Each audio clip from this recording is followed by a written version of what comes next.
way during the H1N1 swine flu pandemic. I could go on, but not to quote Top Gun, but the government listens to them, and you should listen to them. Come take the microphone. Thank you, everybody. So being in Arizona, it's a little bit chillier up here. So my brain's a little frozen, so I wrote down some notes to make sure I don't miss anything.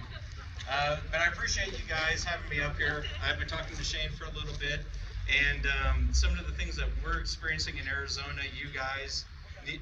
Oh, gotcha. Sorry about that. Thank you. So there's some things in Arizona that we've been experiencing that I want to make sure that you guys evade. We've had a mask order for months now in Arizona since June. The infections are still on the rise. The things that are being promoted actually don't make sense. And I'll get into a little bit of the studies and things that we've been breaking down in our firm. And hopefully we can start that push to give that extra piece to the puzzle that's being missed right now. So at Premier Risk Management, what we do, we have a motto that says, managing risk, leading people.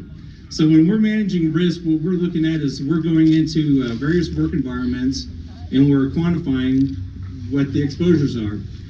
We work with various types of industries. We also work with captive markets in the insurance industry, and we'll go into these companies and mitigate the risk to reduce overhead expenses such as workers' comp and just employee loss. So, so what we utilize, there's a scientific long-term engineering study or a protocol called the hierarchy of controls. So we'll use medical science. Medical science gives us a great deal of how we're going to attack the problem or the contaminant.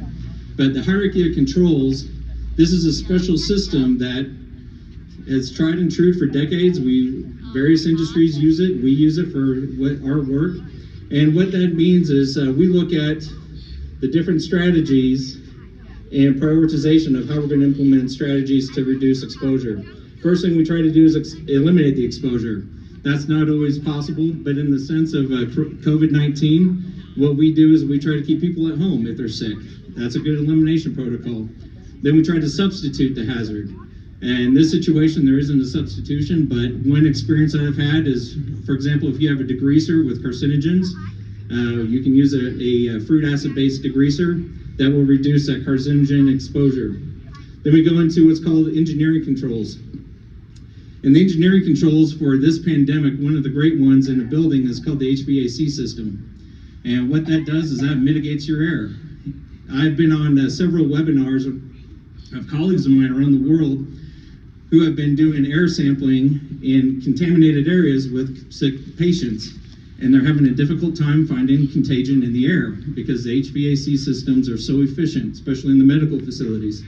They'll also use negative pressure rooms for these things, which means that the contaminant, any airborne contaminant, will stay in that room while it's being mitigated through the HVAC system. These controls are far superior than PPE, but the next control is administrative controls, which are policies and procedures. That type of control, we're trying to change behaviors. So you'll see that with social distancing, you'll see that with cleaning procedures, things of that nature that are highly effective. But the least effective control is personal protective equipment. That's your last line of defense. And the disturbing thing that we've been watching since May is that people are using this as a centerpiece for their exposure control plan for this. In Arizona, like I said, we've had a mask mandate for several months now, since June. What I've witnessed firsthand, I'm just an observer of people, but since everybody's turned on the mask mandate, they've reduced their cleaning, their hygiene, and those exposures are continuing because people believe that the mask is stronger than more effective measures. And there's a lack of education that's going on in the public right now from public health officials. And to be quite transparent, they don't always have the skill set in this piece. We're hired by medical professionals to come in and train their people. We conduct respirator fit testing, respirator training, exposure training, blood pathogens, hazard communication, things of that nature. They are doing their best. I believe that. I know a lot of them personally. They are good people, but a lot of them don't understand that extra piece. Some do, and the hubris is taking over. But the medical science is important for us to combat this, but also is risk management. That is the piece of expertise that's being ignored right now. Leading people, so when we talk about leading people, whenever there's a dysfunction in the safety strategy, 95% of that reasoning is from human behavior.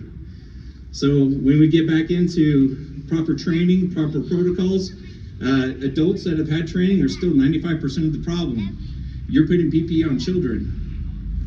How is that going to be handled even if you train kids?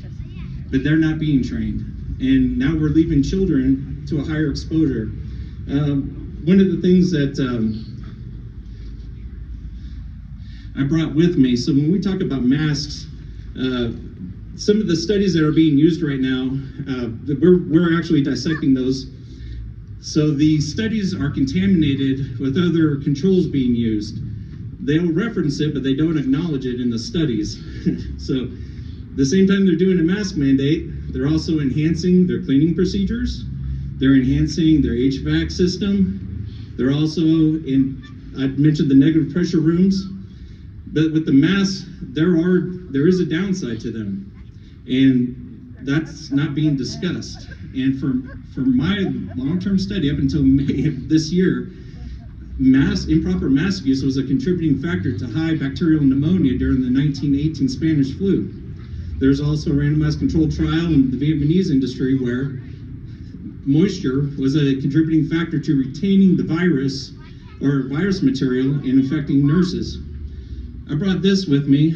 This is it's a sampling media, so when I go out and conduct air sampling, I use a pump, and I'm bringing in about 2 liters of air per minute for about an 8-hour time span, and in here is a gelatin filter. And a gelatin filter is important because it retains, it's moisture, it has moisture on it that retains the viability of the virus material or germ material that I'm testing for, which is important for it to get back to the lab for it to be analyzed.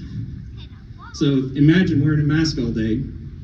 Imagine the moisture that builds up from the sweat, from your breathing, and what is that doing? It's becoming a petri dish. So and that is a real risk, and that's being poo-pooed on, and it shouldn't be. That is a significant risk for kids, because to this day, pediatricians around the world will tell you children have a higher risk of seasonal flu than they do of COVID-19. So when you're adding risk to kids wearing a mask of being contaminated to the flu, you're increasing their risk.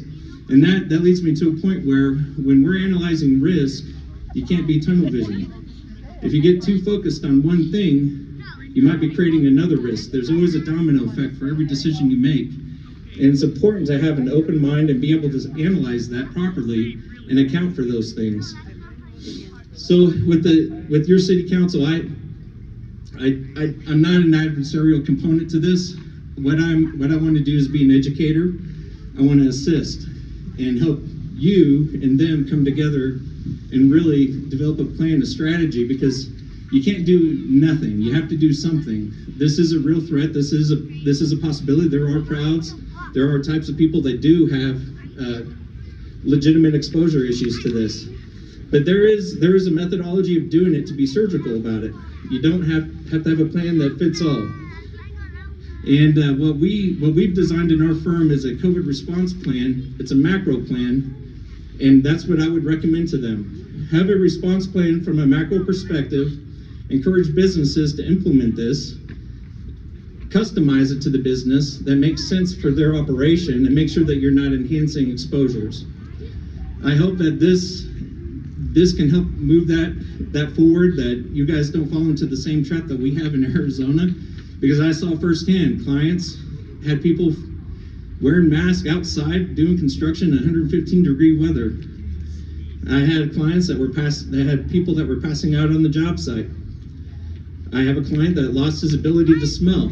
So there is risk to improper use of masks, and there needs to be proper training, but there also needs to be a legitimate strategy that customizes to the business and use far superior controls than just PPE. PPE is our last line of defense. And I appreciate you guys having me out here. I hope that helps a little bit. And if you have any questions, Shane does have my contact information. I'm willing to teach and coach, and we also have we're willing to meet with senior leadership within the city, and my boss is willing to come up with me, and hopefully we can help you guys with that extra piece to the puzzle. Thank you very much. Tyler, thank you. And just so you know, Tyler offered his services free of charge to our city council. To South Central Public Health, to St. Luke's, any government officials, even Governor Chicken Little, if he's interested in listening to him. He has offered his services to him for free. So give him a round of applause. I mean, that is a wonderful thing that their business is doing here to try to help get rid of some of the misinformation that's out there. Now we're going to